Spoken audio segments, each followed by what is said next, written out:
Welcome to the Max Speed press conference, sponsored by Fit to Run and Collins Wellness. We have Easter and Inga. Yeah. And guys, I'm going to ask you to tell us a little bit about yourself, what you guys been doing, what it's like to be a masters athlete. Well, I started competing at a young age and went on to high school, and I got a scholarship to attend University of Alabama in Huntsville. Alabama. And I competed there as a sprinter. And, I took that opportunity, made good on it, graduated, took a break from physically running and did some coaching, coached at some high schools, coached a few speed camps, and around, I guess, 2013 or 2014, I decided I wanted to come back to the track.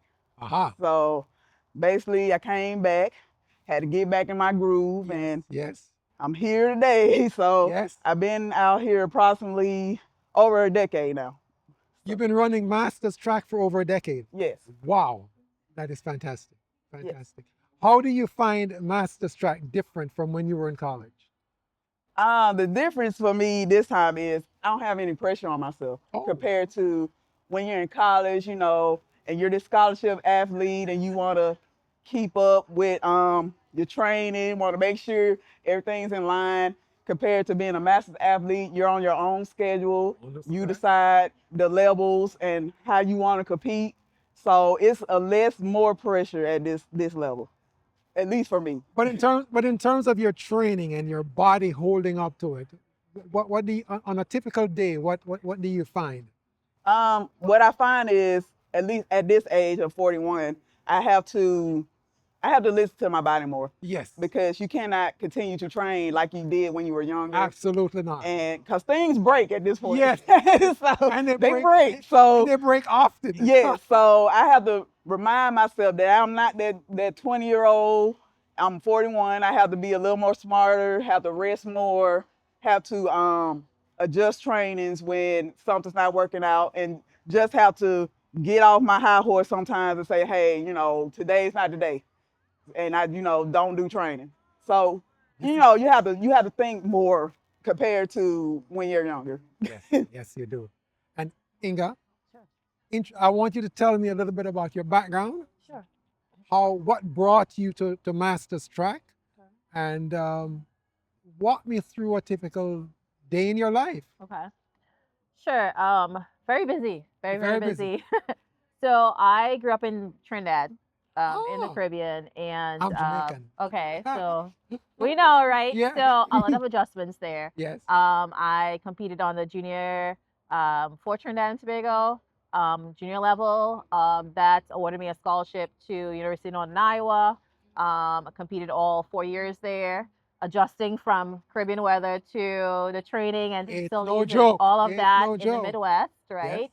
Yes. So I spent my time in college, did okay, right? But I felt like I still needed, you're at a D1 college, you're on full scholarship. As she said, there's a lot of pressure to continue going, doing what you need to do, and keeping up with your schoolwork. And that you're a student first and then athlete, right? Yes. So that adjustment there. I then remained in the Midwest. I don't know what made me think about that, right? But got married and decided that I was just bored at first, right? You grew up just doing track from a young age and being on that team and being with those being competitive. You can't turn it off. Right. So then you start doing, oh, I'm just working out.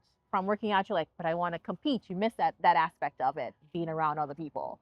So I moved to Madison, Wisconsin with my husband, and you're still in the cold. Still in the cold. Still in the cold. Oh I stayed in Wisconsin and then decided, I went to watch one of the track meets and realized that there was a track club there. And I'm like, they're out of college and they're running, so maybe I could do that too. So I just started competing again through a track club based in Wisconsin at first. Just getting workouts from what I remember, making up my own stuff, and then learning to adjust. I think the key with anything when you're out of college is that you don't have the physical trainers. You don't have a team behind you. You really have to be self-motivated. So you have to be able to say, okay, this is what my goal are. This is what the end result will be, so that you can jump in and go out there and perform and know, okay, make adjustments as you go, because things, as she said, things are really different as a master's athlete as anyone because I started off And with you open. guys are sprinters, right? We are 100, sprinters. 200. So it is a little bit 400? different. Sometimes here and there, you know, my coach makes me dabble in it. Yeah. It's a little different because you're working on technique stuff. You're working on things that you need equipment for, blocks. You're not just going out on the roads in Wisconsin to run Yes. a couple, you know, a couple miles. Then I had a year off because I had my daughter, our first kid. But lucky for me, my husband's a coach, distance though. So he understand, and he ran in college as well. So he understood me needing that time. That was my me time to go to practice, go to training. My daughter was in a stroller and she was at the track playing while I was getting my workout in. So we make it kind of a lifestyle habit versus just going out and doing it. Once you build it into your lifestyle, then that's just a norm for you, right? So I started off at like say 24, 25, really just dabbling in it open and just waiting to become a master because You 30 can't go till you're 30. you That's can't go right, till that's you're right, 30. That's right. So just continuing the local meets. Um, College meets was a big thing because we don't have a lot of open masters No. specifically for us. So building that connection with the coaches from college and going there every time and asking them to come in to meet, again, all of that is an adjustment. And then having, you know, a child with you as you go along. Very difficult. So that just kind of paved the way to hitting 30. I think I went to my first master's at 35, turned 36, Jacksonville, Florida, actually my first master's. And from there was just every year just going. I had Jacksonville another was an outdoor. outdoors. That was outdoor. So I did outdoors. So that was my very first. Okay. So I'm almost 45 now. So in about a month, 2 months, right? Okay. So I'm at the top of the age group. I turned actually 45 2 days afterwards. So switch Okay. age group, and I'll be switching age group for outdoors. Um, so a lot of it's just I would say it's like adjusting and rolling with it. I had another kid in between, but still going. Still going. And now the little one who was on the track with me is going to be off to college soon, and Oh, wow. also going to Oh, be wow. competing in college for track. Oh, So it's one of those things where it's like it's a lifestyle. It's really learning to adjust. It's really knowing that some days you might make it to the track, and other days you might have to go to a basketball game, or you might Yes, have to Yeah. feel really tired because most of us are just we're working full time, right? You're having to take care of your household. You're having to do all these different things, and the resilience as you go through it because sometimes people just don't know. I mean, to get here, I got in at 3 a.m. at my apartment this morning. So when I say making it to track meets and stuff is a battle, it's a battle. It is a battle. It is a So battle. it's It the is a battle. resilience you have to put into it. So, what do you guys prioritize? Track work or gym work? What's your preference? Preference and what we do is something And totally something different, right? Yeah, totally I know different. you guys are So, yeah. sprinters, so Yeah. you know I've spoken to many sprinters. Some just love the gym, others just love the running aspect. Now, Of it it. has to be a balance. It has to be a balance because, especially at our age, because you can get benefits from both halves, but as a sprinter, you do need to be sprinting more. But that gym, as much as we age, strength training is healthy and Very it works important, for especially as we get older. It's it's beneficial, and both aspects of sprinting are needed. But of course, as a sprinter, we would like to prioritize sprinting, but you need that gym work. So personally, for me, it's a balance. It's definitely a balance. I'm lucky to have a Coach as a coach. husband. I'm lucky to have a coach who sets up the program for me and who's also a parent, understand my lifestyle of sometimes I have to get up at 5 in the morning to make it to the gym. And I may not be able to do the gym and track on the same day. So you're Right, kind of right. doing that type of adjustment. Also for me is the lack of facilities, right? So you're not in college again, you don't have the facilities. So I drive an hour to get to a track Oh, wow. indoors wow. for indoor season. So that means that I really have to map out, Yes. okay, I can't get to the track to stay. So what can I do in a gym that's going to be enough for like the explosive work and for those type of things that still maintain my speed, but also be having that balance and maintain that strength. Knowing, there again is a lot of adjustments as far as you have to look at where you have the facilities, what you can do. Certain gyms will have little areas you could still do some running in. But I've always been a gym person for me personally because I grew up where, you know, in the Caribbean, you throw the weights out on the thing and you Right go, on, right? right on the Whatever you open. can lift, that's what you're lifting. And That's you're it. doing those type of That's it. plyos. You That's walk with it. your skipping rope, you do those Yes. different type of things, Yeah. plyometric stuff. So I'm aware, I'm fully, I think I could make myself go to the gym easier than the track. But I do have that balance. I definitely have that balance because I have to maintain that strength to be able And to and push. where does nutrition come into all this now? Where I mean, you have track work, you have gym work, you have nutrition. Where does nutrition fall for you sprinters? Um, You want to answer that first? Yeah. What do you guys do? I'm getting better at it. I would say I'm Okay. getting better at it. You know, I love my curry chicken. Yes. What I about love curry goat? my curry goats. I love my food. I love my Caribbean food. Okay. I'm in Wisconsin though, so you know you It's got a lot hard of to cheese find and it. cheese curds Yes. Love and cheese. those things. I cook my own stuff most of the time, but again, you're busy, so I had to learn to make right choices. Know that I don't always have to cook the meals, but I could go out and find what works that fits within the plan. I'm not big strict. I'm not a strict like person on food. I'm learning. I'm learning a lot of things. I've learned a lot of things in the last year and a half by just meeting with a nutritionist, talking through what I need, and understanding more of it where you don't have to be as strict. You do what works for your body and understanding what you need. Exactly. Exactly. So you don't have to go on this whole, for me, I don't go on like the whole like diet or the meal prep plans. There's certain things that I do adjust to, where it's just some stuff that I just didn't really care for. It didn't really, it's like a texture thing or a flavor thing. I'm learning to force myself to eat some of it. Like, I was not a big, you know, salad and veggies and those type of things. But now I'm like, okay, just make sure it's on the plate and you eat some of it, right? Exactly. Having that balance. So that's a lot of stuff that I learned probably in the last year and a half.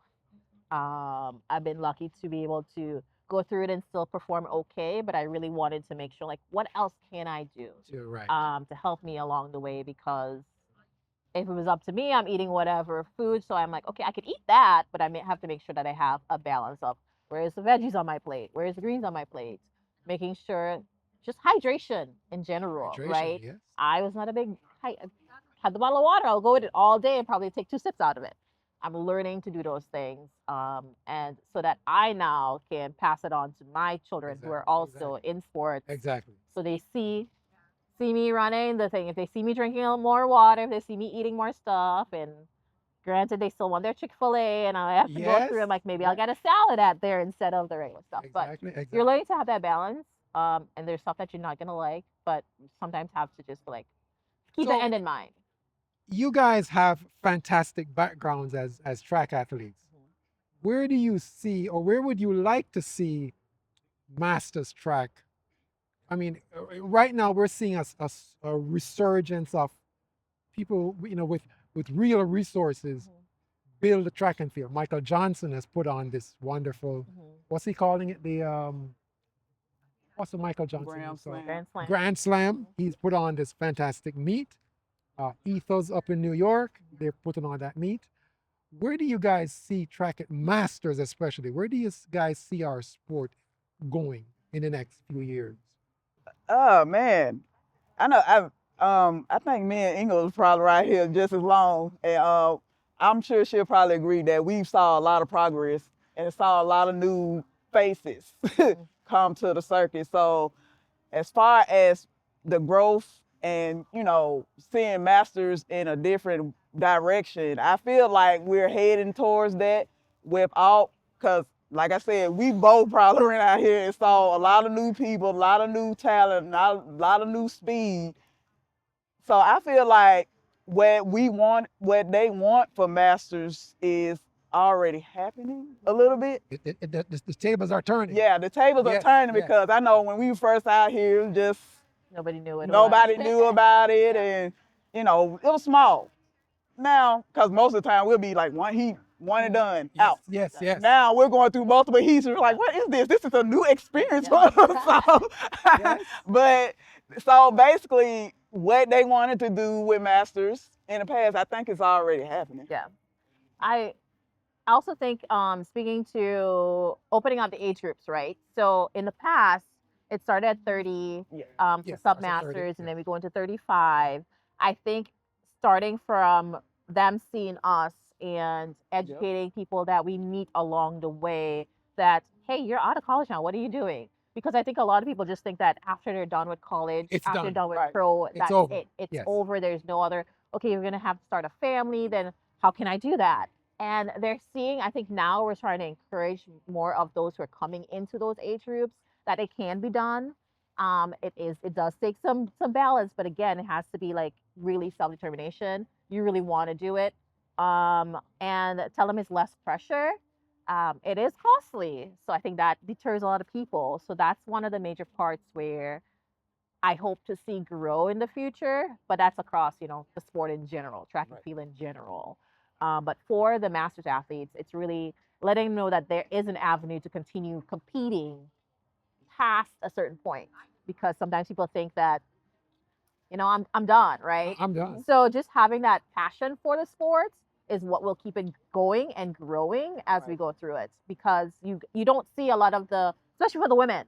For the women, you have that gap between the 30 and the 35, because they call it like, oh, they're out and they're having their kids and they're Right. thinking, okay, they're done. Right. But not understanding that there is ways that you can try and do it.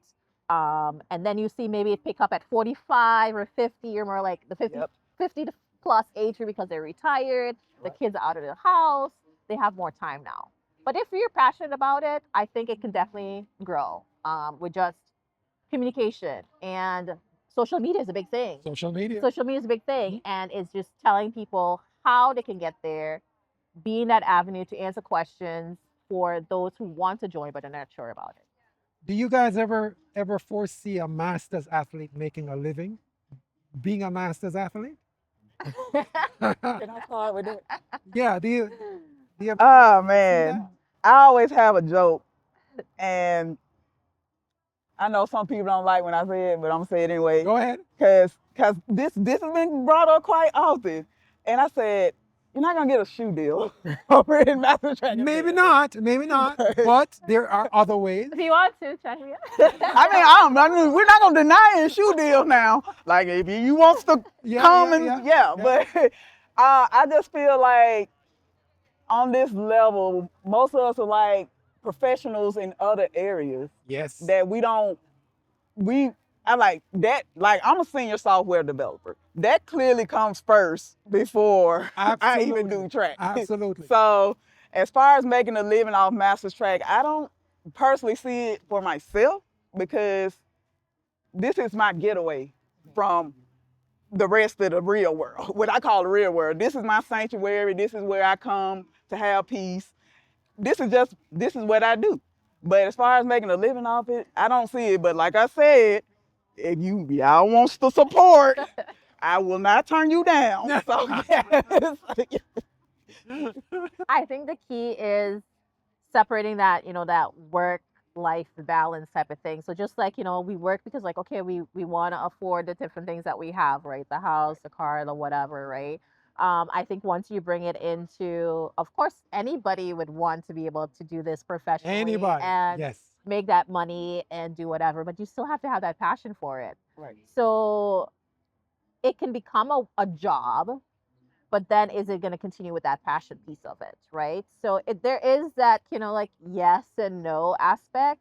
um because for me personally, at least I know I'm like, okay, if I'm done, I'm done, right? I don't, it's not going to make me not have afford a meal.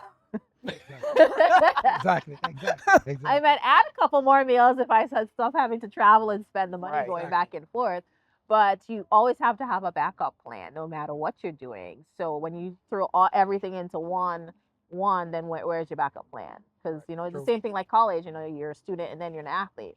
So as an adult, have to have that backup plan. So if you Right. pour all of that into like, I'm just going to become a professional athlete, like what else is there? What And else that's is why you have, it's not just for the masters, just for the other athletes as well, where they find themselves done with track and field and then have nothing to go back on.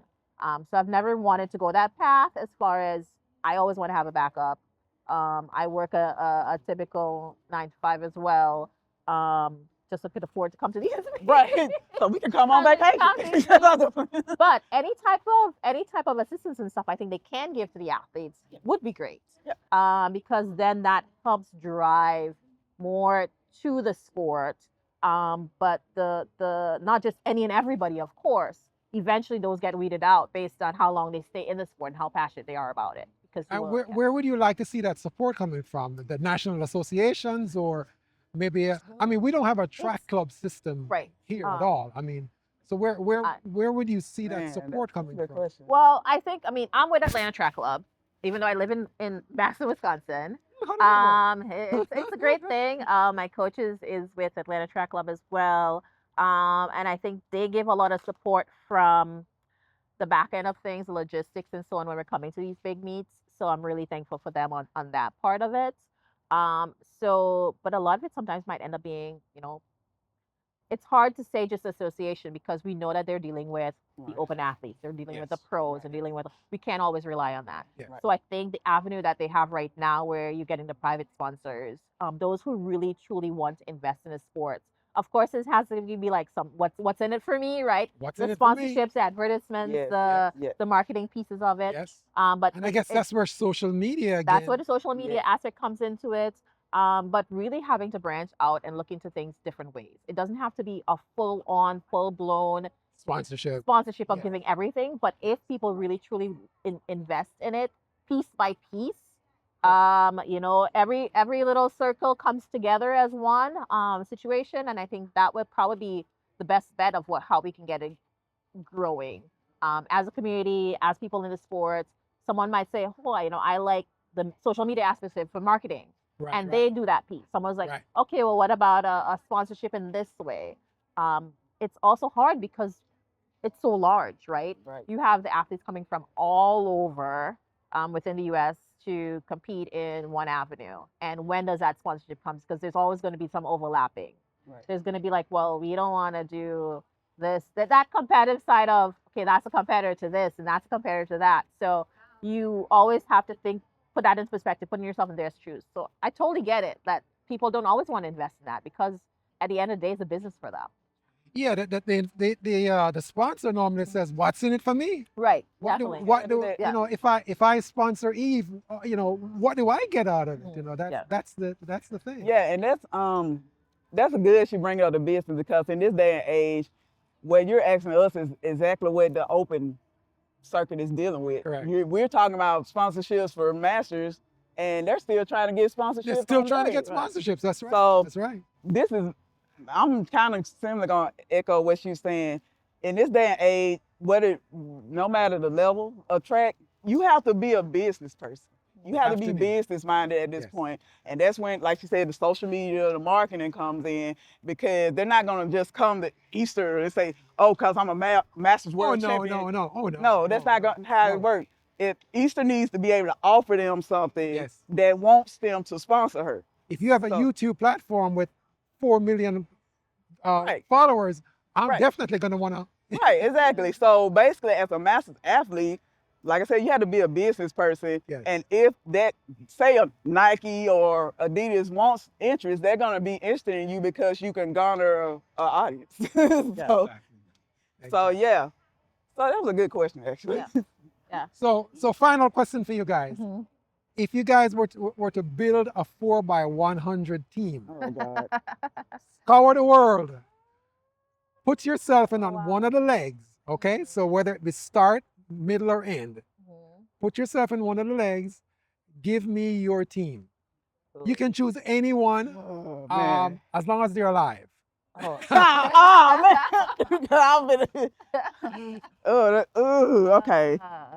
I'll let you go because I'm bad with names. Make sure you're somewhere in the mix, okay? Whether you're anchor or you're... Oh, man, you're giving me a tough question, but I'm going to go for it. I'll put myself at a second leg, but I'm going to build my team around, let me see. Got to have Shakira on my team somewhere. Oh, my gosh. I'm putting the Jet on there, Carmelita, and I'm putting Tiana Madison on there because she's like one of the best starters in the game for the U.S. One of the best. So that's my 4x1. Yes. Where are you on second leg? Yes. Okay. Yeah, I'm putting myself on second. What's your team? Here She took a couple of my here people here there, is the right? competitive team next to you. Yeah. I probably might put myself starting. Okay. You know, starting, even though, you know, Tiana's my girl, so I know she's a power starter there. So Tiana would be on there. They can figure out the rest of the leg because I don't know. Tiana, I got to throw in some Caribbean people, so